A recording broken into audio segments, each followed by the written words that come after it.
दो नाम का स्मरण अपने पास में रखिएगा। चलो सब लोग बोलेंगे, पहला नाम कौन सा है?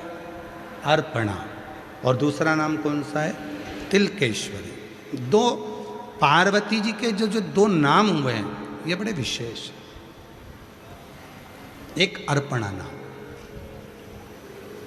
कभी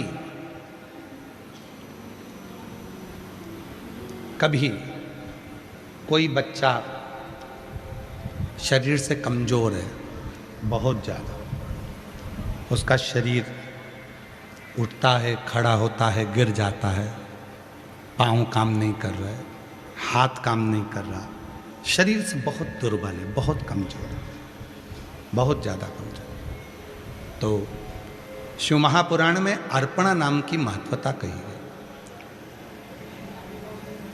सप्त बेलपत्र के कमल बनाना है, थोड़ा समझिएगा। सप्त बेलपत्र का कमल दल बनाना है। सप्त बेलपत्र का कमल दल कैसे बनेगा? जैसे सारी डंडियों को एक साथ कर लो और फिर उसको फैला लो, उसको सप्त बेलपत्र को चारों तरफ कमल दल जैसा, समझ में आ रहा है ना? उस पहले बेलपत्री को सब इकट्ठी कर लो, एक के साथ बेलपत्र एक के ऊपर एक रख कर इकट्ठी करो, और एकत्रित करने के बाद उन बेलपत्र को चारों तरफ डंडी बीच में हो और पत्तियों को चारों तरफ घुमा लो, उसको सातों बेलपत्र को कमल दल बना लीजिए। और अर्पणा माँ जगत जननी अर्पणा माता के नाम से किसी भी शिवालय में, माता के नाम से किसी भी शिवालय में प्रदोष के समय पर, प्रदोष काल में उसको समर्पित कर दो। 7 ही चावल के दाने उस पर समर्पित कर दो, 7 चावल के दाने और 7 बेलपत्र वापिस लेकर आ जाओ। चावल का दाना सुबह के समय पीस कर या भोजन में मिलाकर, वो जो कमज़ोर बच्चा है, जो शरीर से बहुत कमज़ोर है, कोई अगर लकवे से ग्रसित हो जाता है, कोई पैरालिसिस हो जाता है, कोई का शरीर एकदम दुर्बल, कोई बीमारी के कारणवश हो जाता है, नहीं काम करता, उसके लिए भी काम करेगा। चावल का दाना सुबह सुबह पीस कर खिला दो, एक दाना, या फिर भोजन में मिलाकर खिला दो। बेलपत्र की पत्ती भले सूख जाए, उसको रखकर बारीक पीस कर उसको नरम कर कर या तो भोजन में मिलाकर खिला दो, ऐसे ही खा ले तो ऐसे ही खिला दो। 7 दिन का नियम पूरा करिए, आपको खुद मालूम पड़ेगा कि 9वें दिन से उसके शरीर में एक ऊर्जा आने लगेगी और वो धीरे धीरे अपने शरीर पर स्थिर हो। अर्पणा,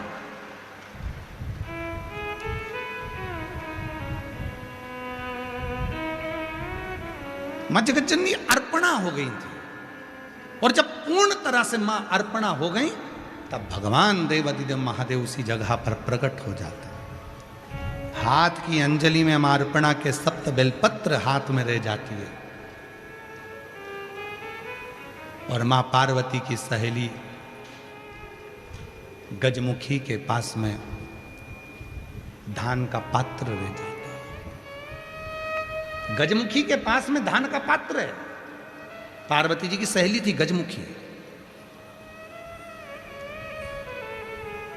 शरीर नारी का था, चेहरा हाथी का था, गजमुखी थी।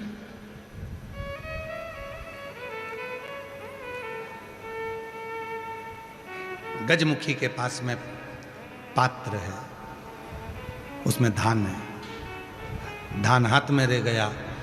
7 बेलपत्र मां जगत जननी जगदम्बा के हाथ में रह गई और शिव प्रकट हो गए। अर्पणा, क्या चाहती हो?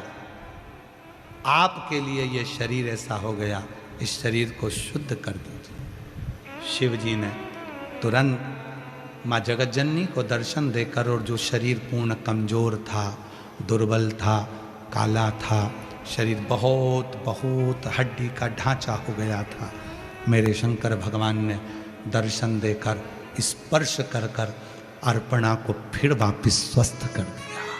तो अर्पणा, अर्पणा एक, और शंभु शरण है। जिस लड़का लड़की की शादी ना हो, 25-30 साल के हो गए, 32 साल के हो गए, 40 साल के हो गए तो भी विवाह नहीं हो रहा, उसको एक नियम बना लेना चाहिए। नीम के पेड़ के नीचे घर में से 1 लोटा जल भरकर नीम के पेड़ में चढ़ाना प्रारंभ कर दो। जो कुल की देवी होती है वो स्वयं माद्य शक्ति शीतलता धारण कर कर उसका मंगल विवाह कराई देती है। यहाँ तो ठीक है, अपन लोग इधर राजस्थान और मध्य प्रदेश और उत्तर प्रदेश और अपन सब इस उत्तर साइड के निवासी हैं, पर यदि दक्षिण में